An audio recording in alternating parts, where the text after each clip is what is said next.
to be there on Sunday to meet with the demonstrators.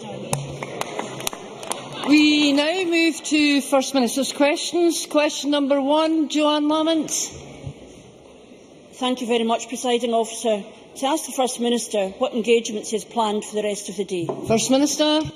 Can I say to the Chamber that the murder yesterday in London of a member of the armed forces was one of extraordinary brutality and will be condemned by all people with any sense of humanity. We should remember, of course, that one of the purposes of terrorism is to divide communities from each other. Our purpose should be to hold communities together, and that's what we will continue to do. Joanne Lamont. And can I agree fully with the First Minister, and I believe he speaks for all in this chamber and beyond across Scotland in our condemnation of these terrible actions, now determined to hold together in the face of that terrorism. Last week, I asked the First Minister about Maureen Fleming. Her immense dignity in challenging the unfair system of accessing cancer drugs captured the attention of the people of Scotland. We know that Maureen met with the Health Secretary Alex Neil this morning at the First Minister's request. Can we presume that she is now getting the drugs she needs to prolong her life? First Minister. Well, certainly that meeting took place this morning. I met Mrs Fleming last week myself, and I hope out of that meeting that will be one of the factors which lead us to get the best possible system of drug distribution in Scotland. It should be our aim and intention to have the best possible system of allocation of drugs, and that's what we intend to do. And I was delighted that Mrs Fleming was able to meet the Health Secretary this morning. Joanne Lamont. And of course we share the First Minister's aim in the future of getting this right, but it's the business of government of addressing the problems that Mrs Fleming and others face right now. On Monday, the Health Secretary Alex Neil told a radio phone-in programme that, and I quote, if the clinicians thought she would benefit from it, she would get the drug. Well, Mrs Fleming's own clinician does believe she would benefit from the drug, which is why he prescribed it. So do many other clinicians consulted on Mrs Fleming's case. And of course, those who have denied her the drug do not have the same degree of clinical expertise of her condition. The Health Committee was told this week that cost was the main issue. Since last week, we have been contacted by others in the same circumstances as Mrs Fleming. Whom should they believe? The doctors at the front line, trying to keep people alive, or a government with form for misleading the public? First Minister. The Scottish Medicines Consortium was introduced a number of years ago under a different administration, as it happens, in Scotland, and that was a chosen system of deciding which drugs should be allocated and the very demanding formulas that need to be used in terms of how that's done. The individual patient's requests, which are for people whose drugs have not been able to be allocated within that system, are judged not on economic grounds, they are judged on clinical grounds, and it's a decision as to whether there's something particular about this patient that make it important that that drug is prescribed. The system is under review at the present moment, as is well known. We've had the Routledge report, which has some very substantial recommendations, while accepting that the vast majority of opinion says that the SMC system in Scotland is robust and effective. We're also looking at the individual patient request system in order to see if that can be improved, and certainly there have been in evidence a number of indications that improvement is necessary and possible. It should be remembered that it's simply not the case that individual patient requests are not successful. 2/3 of the individual patient requests that come forward are successful, but there are improvements that are being identified in the system. I thought in particular the evidence that was given at the Health Committee this week was very, very important. There is a consensus that we shouldn't go down the road of the Cancer Drugs Fund. There's a very substantial evidence across the range of people who gave evidence and the range of charities who gave evidence, and there are very, very substantial reasons for that's the case. But that doesn't mean we can't make improvements in the system, and that is what the Health Secretary and this administration are determined to do. But can I just say to Joanne Lamont that there can't be anyone in this chamber, anyone in this entire country, who doesn't want the best possible system of drug allocation in Scotland. That is a joint interest for us all. And I think it's important the way in which the Health Committee is conducting its business, because that information is going to be important and vital in terms of getting to that better system. Joanne Lamont.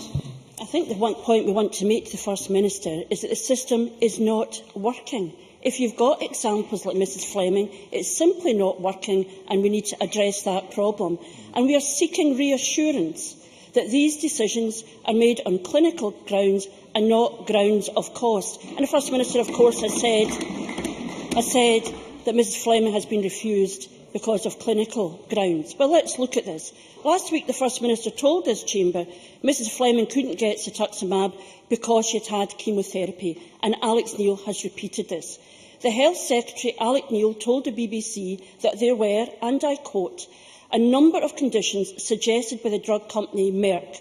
One of those conditions is that anyone who has had chemotherapy will not get this drug. So why would her doctor prescribe it for her if she were precluded? Why would he appeal that decision? We contacted Merck, and they issued this statement at 5 to 10 this morning. Merck said, cetuximab has been proven to be effective and is licensed for use in bowel cancer patients previously treated with chemotherapy and is widely used for such patients in England. So whom should we believe? The clinicians who seek to prescribe the drug, the company that manufactures the drug, or Alex Neil? First Minister. Well, I think in that last bit of the question, Joanne Lamont unintentionally perhaps puts her finger on what is the real issue. I think the real issue is we should not be in a position where politicians decide which drugs are and not allocated. That is why we set up the SMC system in the first place. That is why the individual patient requests are clinically determined. That is the point and purpose of the system. Now, in terms of the licensing of Cetobrex for disposal in the first place, for prescription, the SMC decision was in January 2010, and it made it absolutely clear. The submitting company has requested that the SMC review have a niche with no licence indication specifically for patients who have not previously received chemotherapy for their disease. The efficacy and safety data presented reflects this niche. There is no doubt that was the basis on which the drug was submitted and approved by the SMC. It is also the case that it can be available. These are the same guidelines, incidentally, which have been used in England by NICE. It's also the case, because there is a drug cancer fund in England, that you can get the drug through that means. But it's certainly not, even in these conditions, a licence for everyone. It says it's for specific conditions and there are restrictions on its use. There's no guarantee patients with this cancer type would retrieve the drug through the Cancer Drugs Fund.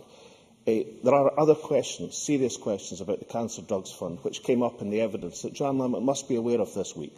And there is a huge, substantial consensus that we should not go down that route in Scotland. However, it is possible and relevant that we can make improvements in both the SMC system and the individual patient request system, and that's what we should certainly do in Scotland, and find the best possible system of distribution of cancer and drugs for other serious diseases in Scotland. Joanne Lamont. Absolutely do not dispute that it should not be for politicians to decide whether somebody gets a drug or not. But these should be clinically decided. I don't think the First Minister listened to me. Clinicians in large number believe that Mrs Fleming is suitable. The drug company says the drug is suitable. The only person now who's saying that somehow this is a clinical decision is the First Minister himself.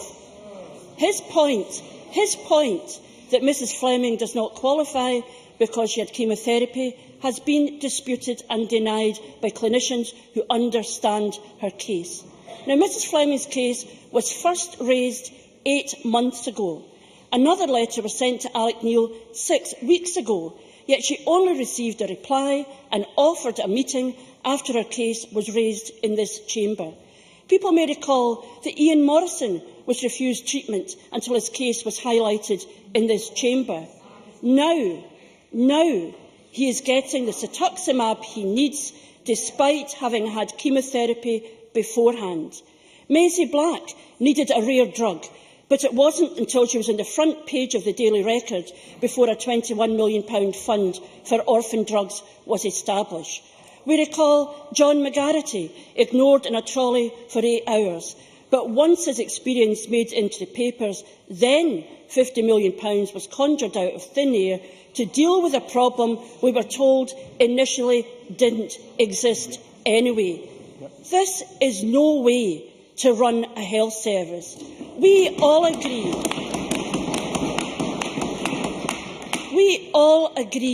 the NHS should be free at the point of need.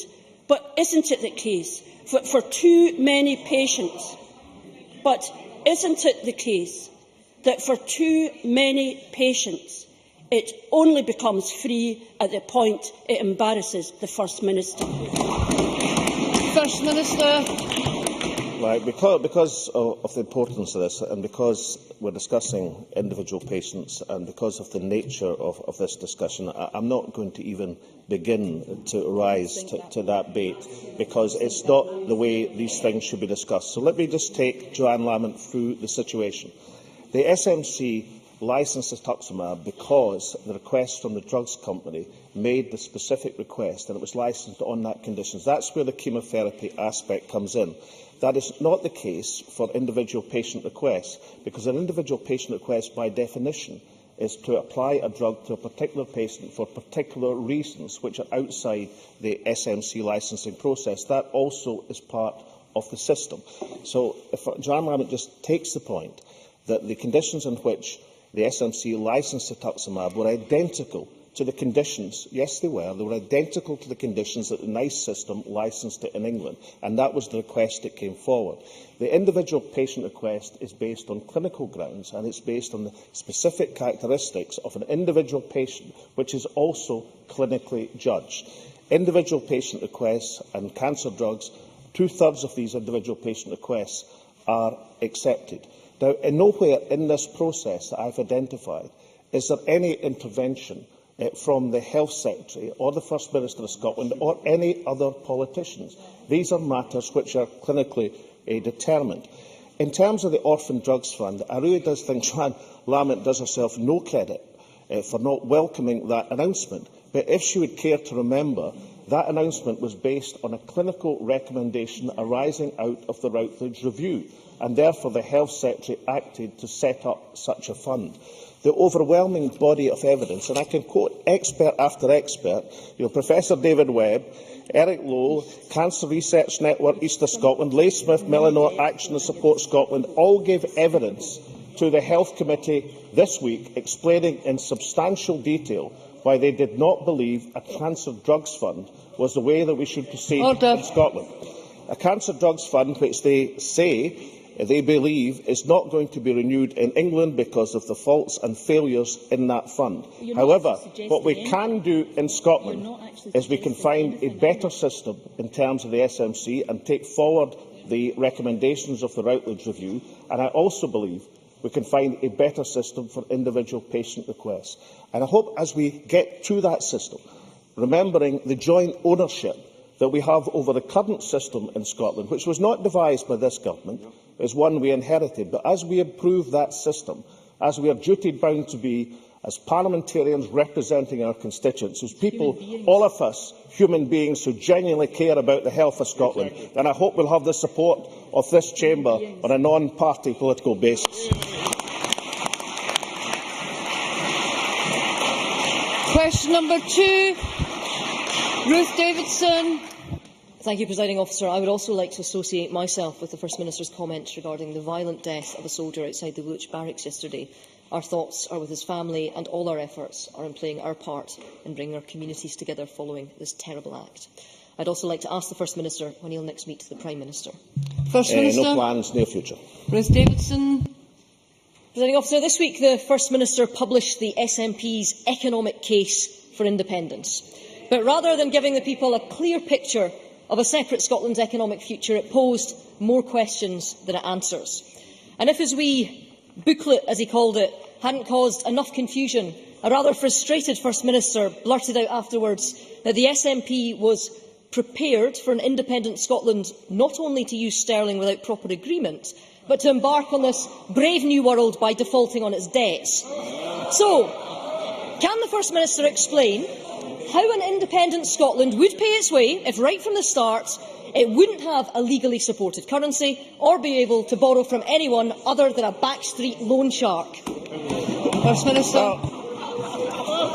Order. I'm tempted to answer the Ruth Davidson in 2 words, Dennis Healy. Because in addition to providing the Scottish people with a fascinating insight into the machinations of the London Treasury in the 1970s, in a little reported aspect of that tremendous interview in Holyrood magazine, he also added, as a former Chancellor, on Scotland keeping the pound, he says, Scotland would gain, but adds that so would the rest of us. And he doesn't see why Westminster could say the Scots couldn't have it.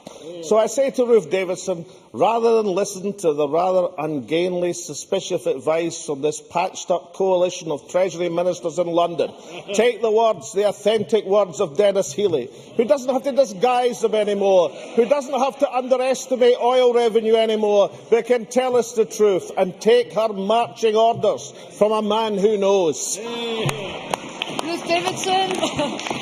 I'm glad the First Minister raises nonagenarian Dennis Healy as the way forward, because to pay for his plans, he'd have to text everyone till the pips squeak. But, Presiding Officer, the First Minister's economic plan for Scotland would turn this country into a Central American-style basket case. And it is no wonder that when he made his way to Dennis's, that he kept his Finance Secretary back at home on the naughty step instead of the reality check that we got from Honest John's document telling us what would really happen, a truthful briefing paper. Instead, we got the First Minister standing up, giving us increasingly fantastic claims for the First Minister. Sorry. Order. The Ms Finance Secretary wants to speak now, does he? Because he won't have anything to say on Ms Tuesday. Davidson, your questions are to the First Minister. Presiding Officer, the First Minister wouldn't be able to borrow at anything other than exorbitant rates under his plans. He'd be spending money that he didn't have like water, and all of the while he expects us to believe that he'd also be squirreling money away for a rainy day. Well, there's only 2 conclusions. He would either be printing money faster than Zimbabwe, or he'd be taxing the people of Scotland up to their oxters. So can I ask him? Can I ask the First Minister? Can I ask the First Minister to show us exactly where, in his wee booklet, it tells us how a country which would have instantly defaulted on its debts, would have no control over its monetary policy, he would finance an oil fund and a 3% cut in corporation tax and an ever-expanding welfare and benefit system? First Minister. Well, I have a rich opportunity in a variety of things to cover. Can I just remind Ruth Davidson, our position is that the responsible thing to do is to take a share of the assets and liabilities of the United Kingdom. But the 2 points there are both sides of the balance sheet. That's the assets and liabilities. The irresponsibility in this debate comes from some of our own party and the UK government who seem to suggest they live in a world where the UK can claim all the assets of the United Kingdom but still share out the liabilities. And the problem legally with that has been set out by, for example, Professor David Sheffer, who points out that you cannot argue that. If you argue you're the sole continuing state, then of course it has some advantages. But one of the disadvantages, you end up with all the liabilities which have been issued in the name of that state. So I think far better to stick to the responsible attitude put forward by the Scottish Government. Now, I'm going to ignore that ageist remark about Dennis Healy. I really do think that's a bit much. And so I'm going to turn to somebody much younger. Writing in the Scotsman newspaper today, in terms of these matters, it says Albert Einstein, we should bring him into the debate as well, repeatedly defined insanity as doing the same thing over and over again, The Scottish Conservative and Unionist Party have been slow to learn the truth of this observation from the great scientist. There are many more gems.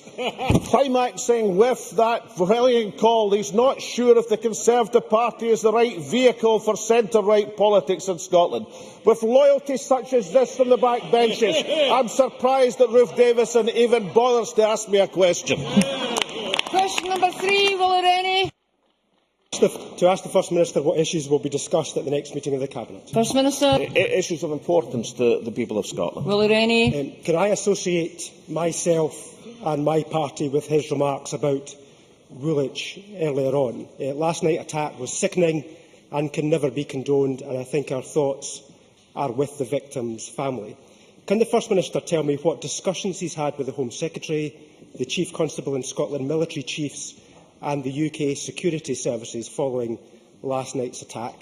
Some steps have been taken around security with military installations and other sensitive buildings. Can the First Minister tell the Chamber what steps he's taken in response to last night's events? First Minister. The Justice Secretary had a conversation with his counterpart in the UK Home Office this very morning, looking at some of these aspects and being updated on the meetings that took place in London yesterday. The Scottish Police Service yesterday implemented their contingency plan in these matters and are taking appropriate steps in Scotland. And Willie Rennie will understand if I don't want to specify what these appropriate steps are, but these are very much part of the contingency planning for such events, which is held by the Police Service in Scotland. Will Rennie. That's a very helpful answer from the First Minister, and I thank him for that. I'm sure the First Minister will agree with me that it is important that fear must not turn into hate in such circumstances. I will do all I can to work with him to keep peace between and within our communities. This is not the actions of Britain's Muslim community. They feel as wounded by this attack as anyone else. Can he report back to the Parliament in due course, once we've had time to consider the consequences of this attack for Scotland, and report back to the Parliament so we can have an opportunity to reflect and explore what we should do? First Minister. Well, I thank Willie Rennie for his question and the manner in which he's asked it. And just as this Chamber unites in our condolences to the family of the murdered member of the armed forces and our condemnation of a horrendous attack, so we also unite in terms of what the response across Scotland's diverse communities must be and shall be. Willie Rennie knows that we've had challenges in the past, the attack in Glasgow Airport in 2007.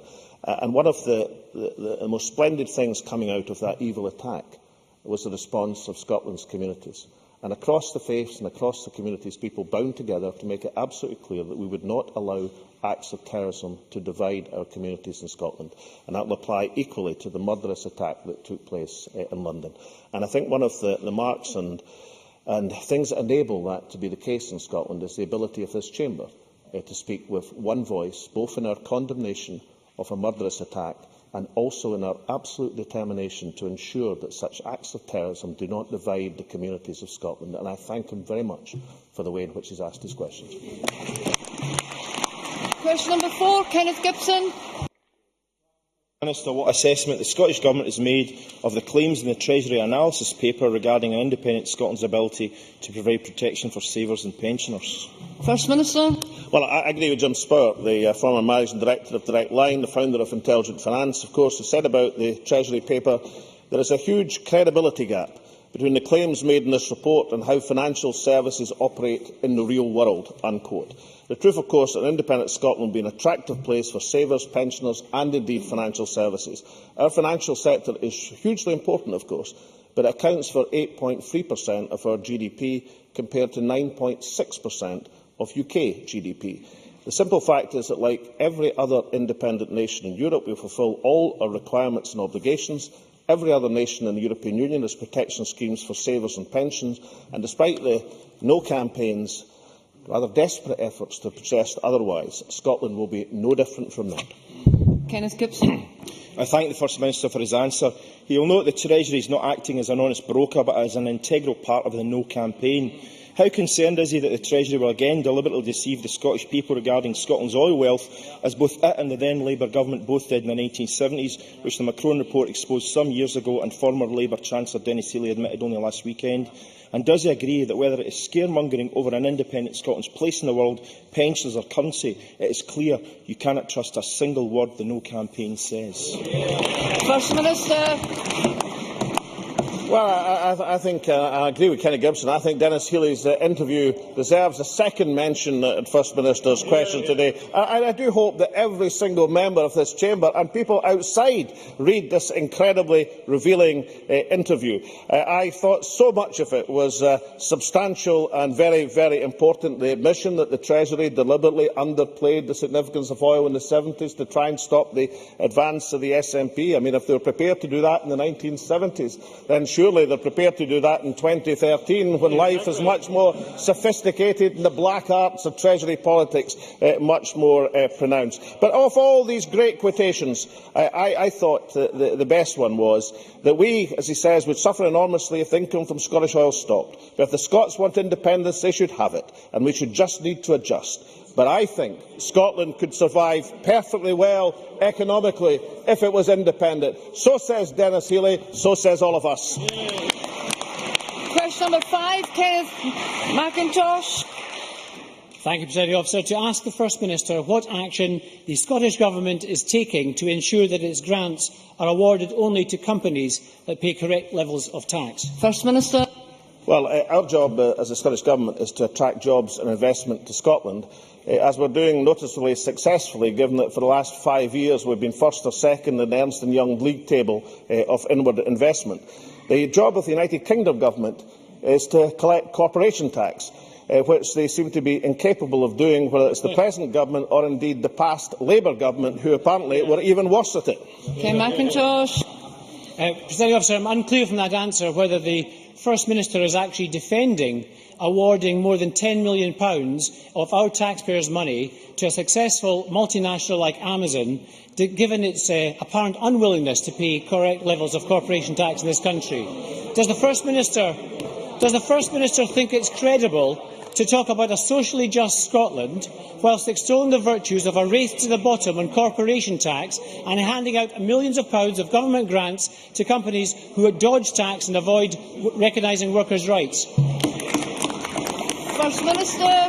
Well, Ken McIntosh should reflect on that Amazon were awarded support by the former Labour administration in Scotland. I can detail it if you want, and the quotes that went along with it and why it was a tremendous success. By the present Labour administration in Wales, who are boasting of their success and role in attracting Amazon investment to Wales. But in case Ken McIntosh doesn't want to be reminded of the past, and of course we're always told that what Labour are doing in Wales is irrelevant, then can I reflect on the words of Helen Eadie? And it's not a long time ago, it's just the 13th of December last year. Helen Eadie was so concerned at the threat to investment grants by the Scottish Government, as she saw from the European Commission, that she wrote on the 13th of December to the European Commissioner, saying Amazon's recent decision to locate significant operations in part of my home area of Fife that suffers from a severe lack of job opportunities is just one example of an investment they put at risk if RSA was limited to small and medium-sized companies. So while Ken McIntosh is telling us we shouldn't be generating these thousands of jobs in Scotland, Helen Eadie is warning us that we must absolutely continue grants to Amazon. Once you get your own act together, then come and ask me a few questions. Question number 6, Christine Graham. To ask the First Minister whether the Scottish Government will consider piloting a domestic violence disclosure scheme. First Minister. Well, the Scottish Government is examining with very substantial interest the Clare's Law pilots in England and Wales. We'll take on board any evidence from these pilots when they conclude in September of this year. We also, however, will discuss the matter fully with our partners, such as Police Scotland and, of course, Scottish Women's Aid, to ensure we make the right decisions to protect victims in Scotland. Christine Graham. I thank the First Minister for his answer, and I am pleased that the operation of the pilots in England is being monitored, as I have concerns that although we would all wish to protect women from violent partners, there are issues of human rights, confidentiality of any disclosures, and indeed the possibility of vigilantism. Would the First Minister agree that this is a complex matter and would require careful and full consideration of all the implications of such a scheme? First Minister. Well, I mean, Christine Graham is absolutely correct. So this is not an easy area, and you have to explore all of these complexities and indeed the evidence from the pilot studies before taking action. I know that Christine also would appreciate that victims have human rights as well, and among these human rights is the right not to be subjected to inhumane and degrading treatment. That's why this government has increased substantially by 62% the funding for campaigns against violence against women. And why that's well recognised by those working in the field. Dr Marid Tag, for example, in the BBC on the 10th of May this year, in 2010, when she said, to be fair, we have seen a huge improvement in the services for domestic abuse since the Scottish Government came into being. I think it's hugely important that we take the lessons from the pilot studies, we examine the complexities, but above all, we have to have real conversation and discussion with our partners, including Scottish Women Aid, to make sure we're doing the right thing to further extend the protection of people against domestic violence. Thank you. That ends First Minister's questions. We now move to the members' debate. I'll allow a few moments for the public gallery to be cleared. Members who are leaving the chamber should do so quickly and quietly.